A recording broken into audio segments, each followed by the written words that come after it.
What's up, guys? Nick here from Nick's Reptile World, and today we're going to be talking about the green iguana.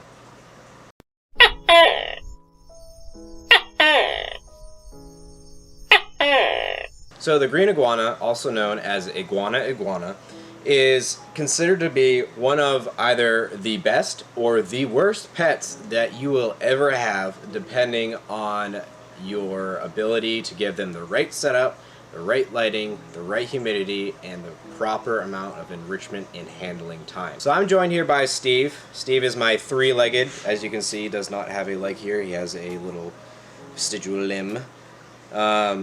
He actually lost his leg trying to escape from a old enclosure of his. He got sliced up pretty badly, and he had to get an amputation of his leg. And luckily, no negative health impacts on the animal whatsoever. He lives his life the best he can. I mean, he's perfectly fine with 3 legs. He's thriving. He's doing good. He's eating.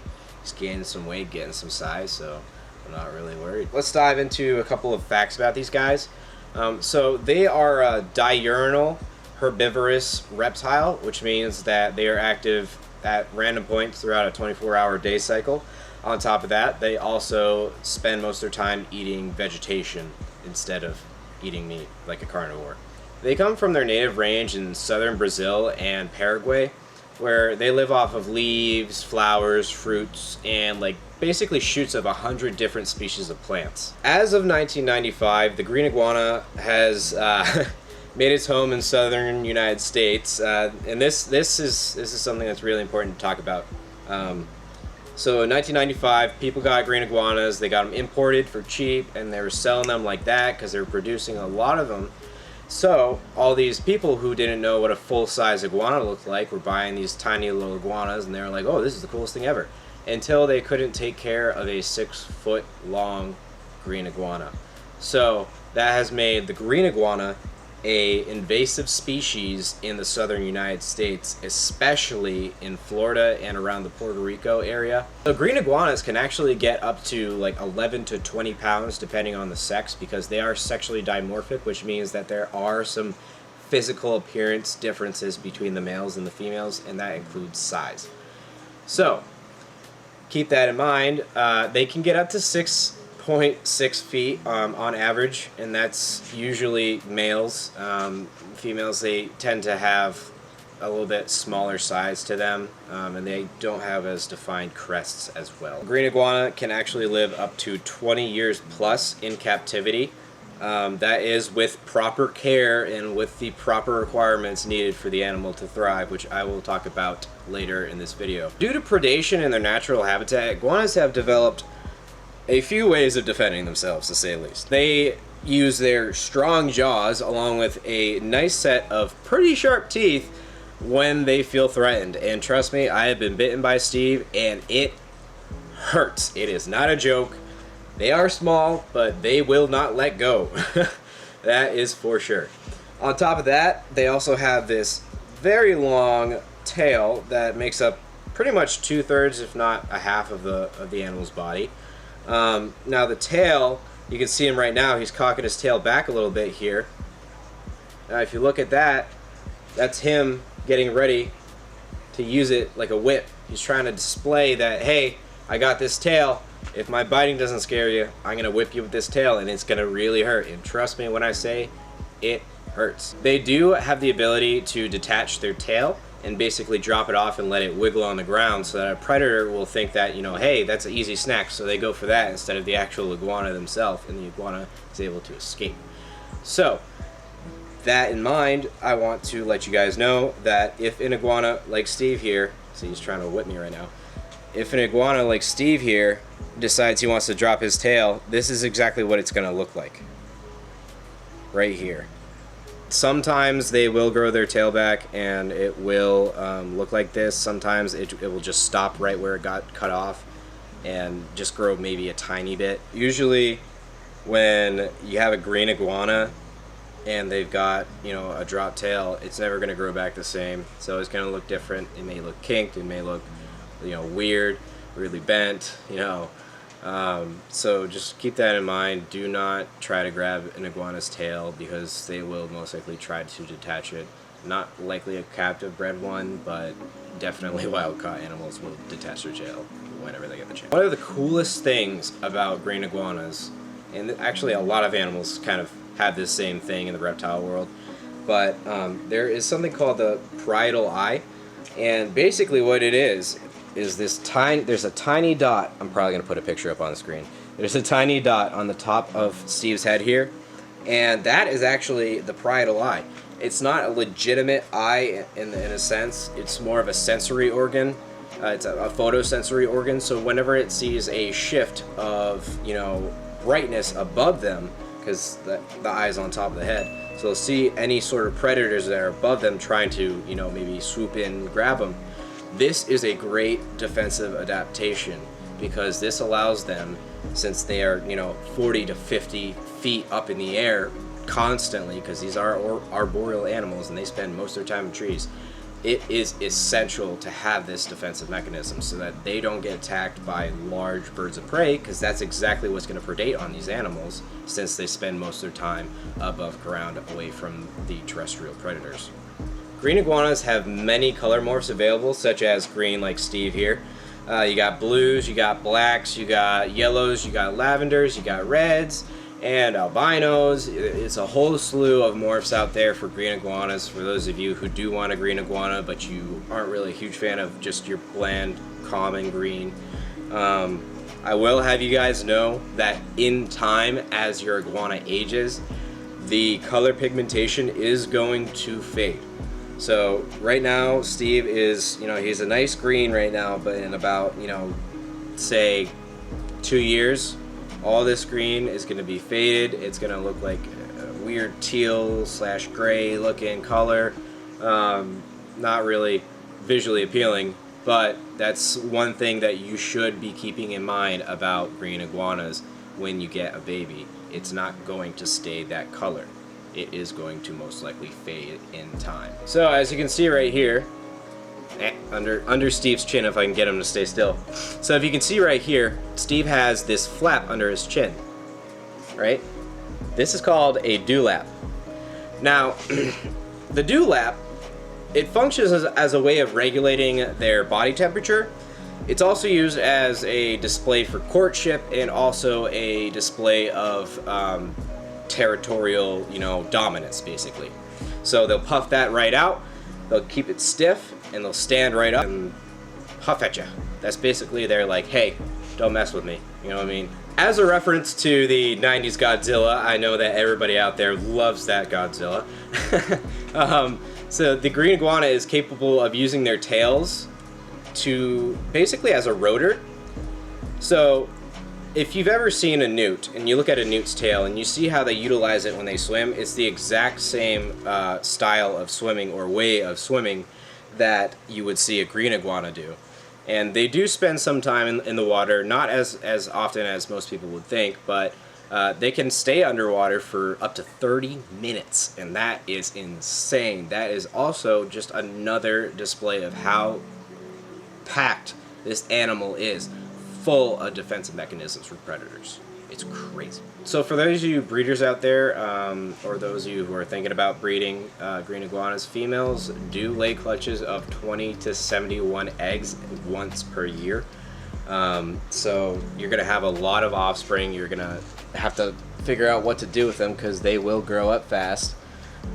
And you better hope that your local laws are okay with you having green iguanas. Kind of like how Maine had a restriction on them, and I got a permit for this guy, so he's all set, he's all squared away, he's completely legal, and he's back home with me. Anyways, I just went on a side tangent. Let's go back to the facts. The common green iguana actually has a excellent vision, which enables them to detect shapes and motions from great distances. Like I said, these guys are full of defensive mechanisms, defensive, traits, and this is just another thing that ties into that. So another important thing to keep in mind is that the green iguana is an important part of the ecosystem. Yes, they may be invasive in Florida, and they probably aren't helping that ecosystem as much as we may think, but from an ecological standpoint, they have a key role in dispersing seeds. So plant seeds, flower seeds, fruit seeds, basically dispersing all the seeds throughout, their native habitat. So that way, the whole ecosystem has more food supply. These animals are the only animals in the reptile kingdom that actually live in familial groups where the males will protect the females from predators. The last thing that I want to talk to you guys about is how long it takes for an iguana to reach sexual maturity and what their temperament is going to be like, because these are very important things. So it takes about 2 to 4 years for a green iguana to reach a full adult size, depending on how they're fed, how they're kept, so on and so forth. So the males, now the females, they're pretty chill, pretty relaxed for the most part. They're not as defensive. They're easily handleable. But the males are a lot of work. I'm gonna let you know now. They get territorial. They get aggressively defensive. If you startle them, if you scare them in their territory, they will defend themselves and they will do whatever it takes. They'll bite you, they'll whip you, so on and so forth. But over time, as trust is established, you will be able to interact with your iguana very easily with no problems, no bites, no whips, no huffs, nothing. That's what's going on with Steve here. Steve's a pretty chill green iguana. For the most part. I mean, compared to most green iguanas I've met, he's got a great temperament. He still is territorial when I enter the enclosure. So body language of these animals is very important. Very, very important to understand before you get one of these animals or decide that you're going to get one of these animals. Alright, so let's go into the care. So, first thing I want you guys to keep in mind, you're going to be needing 3 different enclosure sizes. So you're going to need a small, a medium, and a large, depending on the age of the animal when you purchase them. So a baby would do well in an 18-inch by 18-inch by 24-inch enclosure, or, it would also do pretty well in, I'd say, like a 40-gallon aquarium. On top of that, once they get to a juvenile age, you're going to want to get a bigger enclosure. So for a juvenile, I'd recommend like a 4x2x2 or 4x2x4. Those would be some great sizes for you for a juvenile. Steve he's that happy medium right between juvenile and adult. So I gave him a way huger enclosure because I spoil him, but so going into adults, so a minimum enclosure size for an adult that I would suggest is like a 4x2x6. However, a 4x4x6 like this right here is a 4x2x7. So it's not the exact dimensions of what I let you guys know, but this is a custom built enclosure. You guys are going to need most likely a custom built enclosure for your animal. I know that people let their animals roam their houses, that's great and all, but is the animal getting the right amount of basking time, the right amount of humidity? You gotta have an enclosure, okay? Especially for these guys, you don't want them free roaming your house. They're gonna get territorial, probably gonna upgrade him once he gets to a bigger size. So even this $3,000 enclosure is not going to be the final size for this green iguana. These are massive bodied animals. They will get big and they are arboreal. They need the height. They need it. It's not a joke. It makes them safe, makes them feel comfortable, makes them feel comfortable around you and others and out of his own environment. For lighting and heating, you're gonna need either like a dual bulb, so like a UVB/heat dual bulb, which would be like a Power Sun or a Solar Glow, or I think those are the brand names. I like to use those a lot. They cost a lot in electricity, but they reduce the cost of bulbs down the road. So, that being said, you can also get a 5.0 UVB bulb and a 100-watt, heat bulb. That's essentially all you would need for these animals. I would suggest that at nighttime you keep the temperatures pretty high, so like closer to the 80s. So I would also grab like a ceramic heater. That's what I have. I have a dual lamp up top. It's got a 100-watt basking bulb, and it's also got a 80-watt ceramic heater. You don't want the night heat to be the same heat as the day heat. You want it cooler, but you still want it slightly warm. So, that being said, this enclosure, I keep it anywhere between about 75 degrees on the coolest side to the basking spot being about 95 degrees, give or take, probably about 90, more closely to 90, 95, yeah, in that range. But I also have a UVB bulb in the back. It's a 5.0. It's just one of those ones that you place on top of an enclosure. It's like the long strip ones. So the humidity. Let's talk about the humidity. So you're gonna want it pretty humid. These guys come from a tropical rainforest. They need a lot of humidity. Not too much, not too little. I keep this guy right here at between 60 to 80% humidity at all times, and I find that works the best. I haven't had any issues. I have perfect sheds every time, and he just does absolutely well in his enclosure. For a humidity goal like that, I would suggest that you use like cocoa fiber or peat moss, and mix it together with some sphagnum moss and litter it all throughout the enclosure.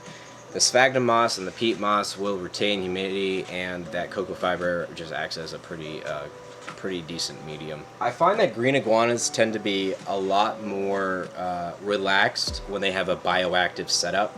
So when I first got Steve, he didn't have a bioactive setup or anything like that. He didn't have any of that. He was just in an enclosure with a hide, food bowl, water bowl, so on and so forth, climbing places, and that's basically it.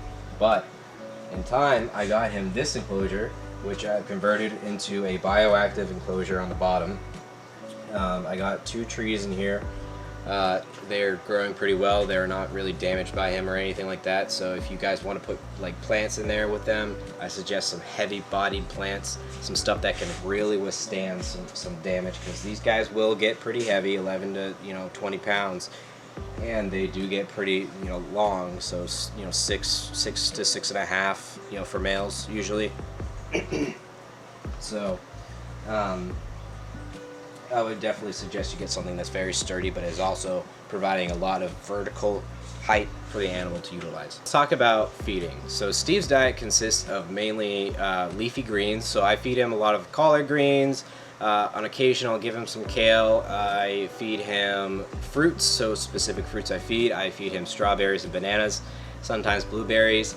He's not a huge fan of strawberries, but I try to get him to eat them, every now and again. I like to vary the diet. And on top of that, every other feeding, I will basically just feed him the Missouri kibble diet. It's a prepared, complete diet made by Missouri. It's for zoos and stuff like that. It covers all the nutrition that he may need, that he may not be getting from the foods, the raw foods that he's actually eating on the other days. So with everything that's been said, I want everyone watching this video to understand that this is not a beginner pet. This isn't even an intermediate pet. This is an expert pet. The reasons why is A, they are not the most friendly animals. I'm going to let you know right now, it doesn't matter how much you handle them. If they don't want to be held, they don't want to be held, and that's going to be it. They're more of a display animal for the most part. Some people out there, they have some really tamed down ones, good on them, but for the most part, their temperament seems to get the best of them. They are very hard to care for. They have a lot of requirements. They have a lot of costs, as you can clearly tell. This enclosure, without any of the stuff that's actually been put inside of it, and just the enclosure alone, is about $3,500. So on top of that, you're spending $50 on an iguana that you're going to spend $3,500 on later, and you're probably going to end up getting something else that's more expensive because what you have bought gets too small.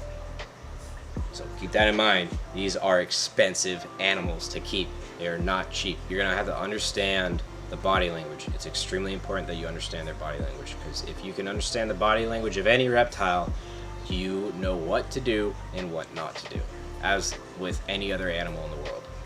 This is these are things that people from the 90s didn't really realize when they got green iguanas, because at the time, you know, we didn't have, you know, easy access to the internet. We didn't have, you know, constant answers at the reach of our fingertips, you know what I mean? We didn't have this influx of information. So people didn't really know what they were doing. They didn't really know how big they got. They didn't really know, you know, the actual requirements.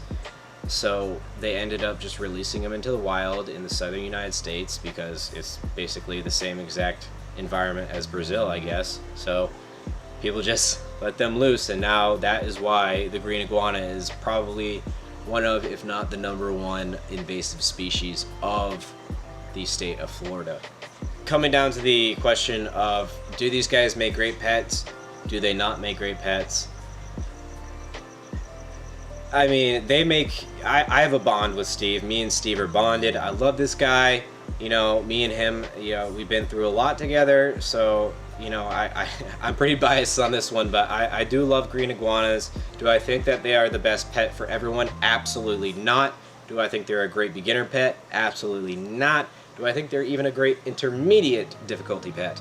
Absolutely not. These are an expert animal. I don't care what anybody says. So anyways, guys, that's going to be it for the video. I hope you guys enjoyed. Steve, where are you going? I hope you guys enjoyed. And I will catch you guys. God, yeah. I'll catch you guys later.